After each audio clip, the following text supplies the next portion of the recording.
lives, especially in light of modern diets riddled with uric acid-stimulating ingredients. My own research led me to pose a simple question that has an eye-opening answer.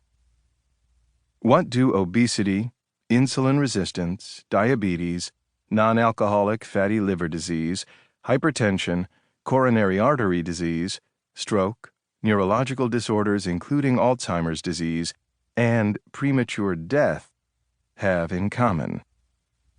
Answer: high uric acid levels. My exploration into the science of uric acid finally answered many questions that had remained in my mind for years. Yes, we know that sugar can threaten health, but how? Why do so many people stick to stringent diets and yet still have problems controlling their weight and blood sugar and go on to develop serious illnesses? Why are rates of high blood pressure going up, even in adolescents and in people who maintain an ideal weight? A staggering 1 in 3 adults has hypertension, and 1 in 10 youths between the ages of 12 and 19 has elevated blood pressure. What is the connection between the sugars added to approximately 74% of the foods and beverages sold in America's grocery stores and the ever-increasing rates of chronic degenerative diseases, including those that rob people of their mental faculties? You're about to find out. If you've tried everything to gain control of your health but still feel like you can't reach your goals, I think you'll appreciate what I have to say. When you discover what I've learned down this rabbit hole, you'll be immediately empowered. This book, part personal journey and part medical investigative reporting, is the culmination of my efforts. I don't want the science screaming from the literature to take decades to reach everyone in their doctor's offices, as it usually does, to the tune of nearly 20 years.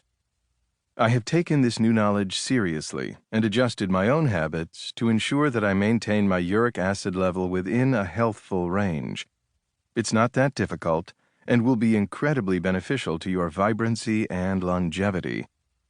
For an apt analogy, think about the story of smoking and the ills of even secondhand smoke. Until enough people convincingly proved the link between tobacco and cancer, we were tolerant of the habit.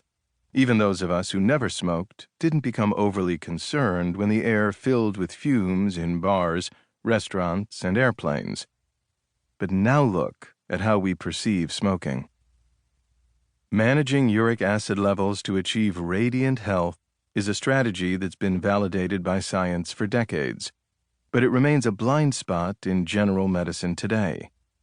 I'm about to equip you with a new pair of glasses that will give you a totally new perspective about what it means to be in and to achieve robust health. Hidden history. More than a century ago, Scottish physician Alexander Haig sounded the alarm about the connection between uric acid levels in the body and conditions as diverse as migraine, depression, epilepsy, diabetes, obesity, liver disease, high blood pressure, cardiovascular disease, stroke, cancer, dementia, and rheumatism.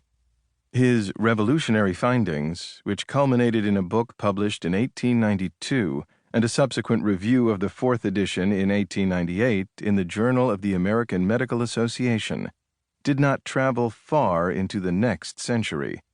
Although prescient, they were too forward-thinking for the era. Thereafter, uric acid continued to be dismissed as an inert waste product of cellular metabolism that, at high levels, could cause kidney stones and a form of arthritis called gout. But for most people who never developed gout or kidney problems, uric acid was thought to be an innocuous biological compound undeserving of any scrutiny.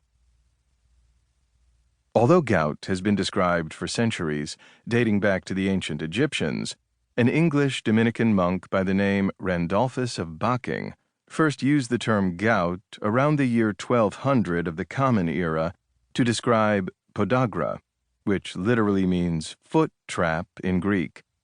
The word gout comes from the Latin word gutta, meaning a drop of liquid, and owes its origins to humorism, which is an ancient system of medicine based on the role of bodily